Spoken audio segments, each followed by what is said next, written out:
Hi, this is Peter from OpenBOM. In this video, I'm going to talk about the xBOM, specifically the service bill of material to manage serial numbers.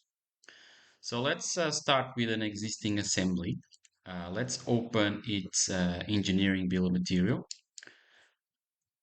So in this case, we can see the engineering BOM structure with all items in it. So we can go and see all levels about the engineering bill of material. Now we can also change to a service bill of material where we can see all the serialized items that we have created.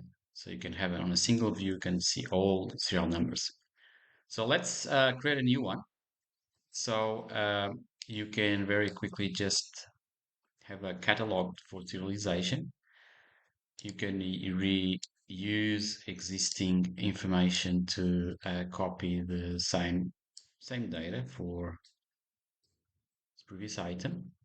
We can also copy the bill of material from a previous item. So let's also do that and copy the existing bill of material. So I'm gonna copy it, and then I'm gonna use the new serial number that I've just created for it. So I will just paste that serial number over there. And on my assembly, I can now record this new serial number. So we just complete that, and off you go. So it's a very way to track and control serial numbers with the new xBOM capabilities. And I hope you enjoy this video. Thank you.